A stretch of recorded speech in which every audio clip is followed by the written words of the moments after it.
Nous rencontrons le psychanalyste Mats Svensson à Gothenburg et nous lui posons deux questions. Voici la première. Quelle est votre recherche aujourd'hui en psychanalyse? Depuis 11 ans, nous avons ici à Göteborg ce qu'on appelle un séminaire clinique et qui a fonctionné pendant 11 ans, comme je dis. Et mon travail clinique a été, pour ainsi dire, distribué pendant ces années dans ce contexte.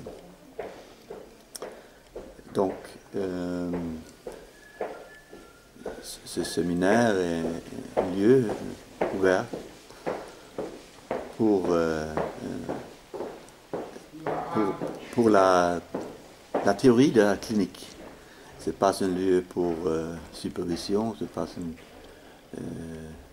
cabinet d'analyse, mais quelque chose qui est très proche de ça, mais aussi différente. On s'adresse généralement à la question clinique et de son théorie.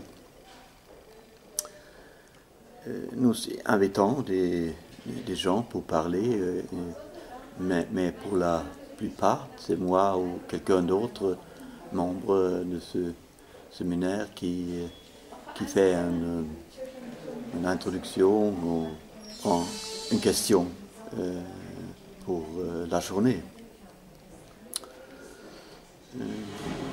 C'est comme ça qu'on travaille. Il y a donc un lien entre ma pratique clinique et ce séminaire clinique.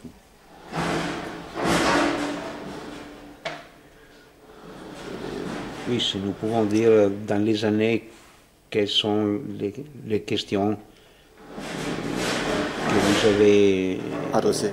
Oui, que c'était objet de recherche en particulier, pour comprendre quelque chose. Oui. On s'est occupé évidemment de la lecture de Freud, de la lecture de Lacan, et aussi peut-être plus en plus de la lecture de Bergson. J'ai fait et distribué des traductions en suédois des textes de Bergson et qui ont été objet de discussions dans ce contexte.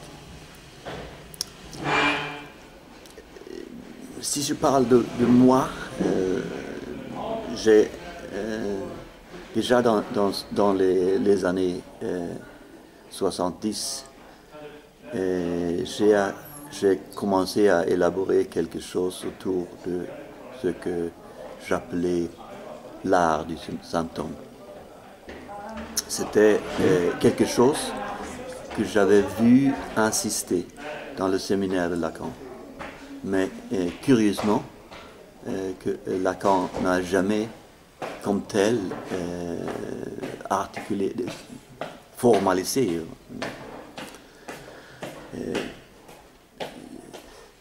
J'ai aussi lu, par exemple, Marcel Duchamp. Dans l'œuvre de Marcel Duchamp, je trouvais quelque chose d'absolument pareil. Évidemment, chez James Joyce. Et plus tard, j'ai eu l'affirmation que cette direction de recherche était aussi celle de Lacan lui-même. Oui, il a dédié, disons, son séminaire, oui, à Joyce. Il a même essayé de démontrer qu'un passage dans Finnegan's Wake disait directement l'art du saint homme. Quand il avait visite d'un expert joycien, David Heyman. Et David Heyman a essayé de expliquer ça. Et Lacan a été un peu déçu parce que c'était pas ce que Lacan avait désiré. Mais de toute façon, il y a dans la pratique littéraire de Joyce, évidemment, une sorte d'art du symptôme. Lacan est venu jusqu'à dire la variété du symptôme. Ce qu'on trouve dans l'analyse n'est pas la vérité du symptôme. Il a dit c'est la variété du symptôme, c'est-à-dire une sorte de art bas du symptôme, variété. Et j'ai commencé là, on peut dire, puis j'ai fait la lecture de différents auteurs. On a analysé des différents matériaux, des analyses de chacune. J'ai trouvé le long la route que ma façon de lire le texte du psychanalyste, l'autre texte, est principalement aphoristique. J'ai pris le départ très souvent dans l'aphorisme. Et puis, j'ai élaboré des choses autour de ça.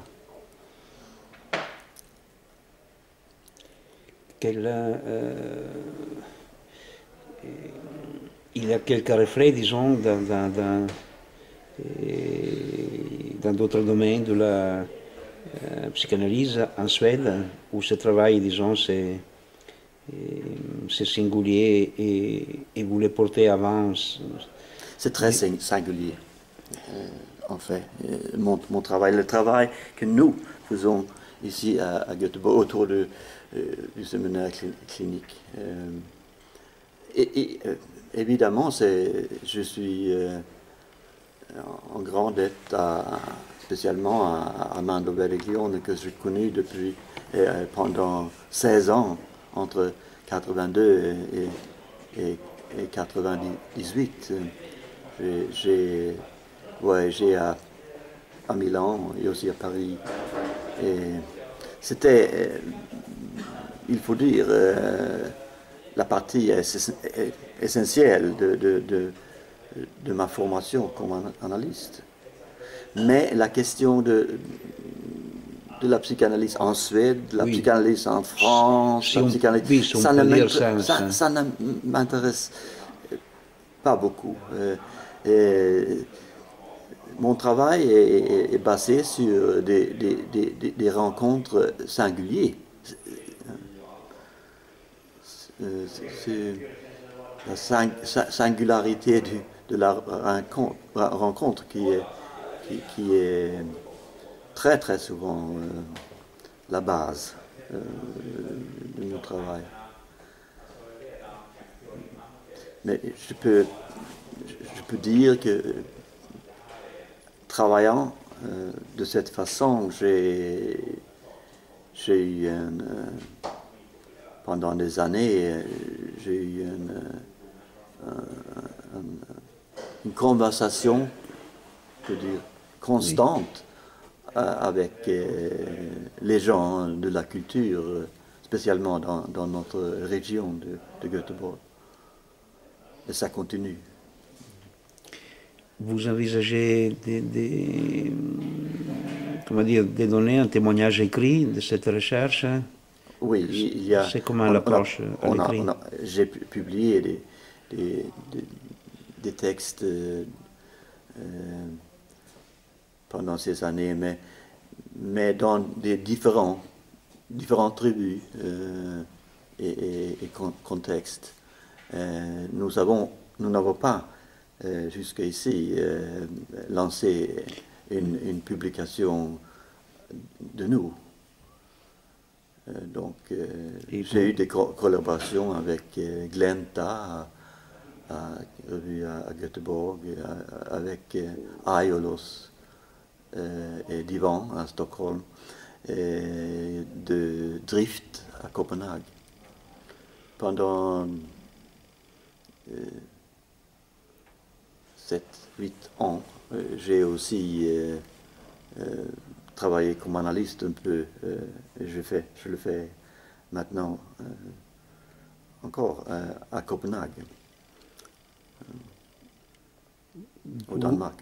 Oui, vous pouvez dire quelque chose de cette pratique à Copenhague? C'est pas essentiellement différent de ce que je fais à Göteborg.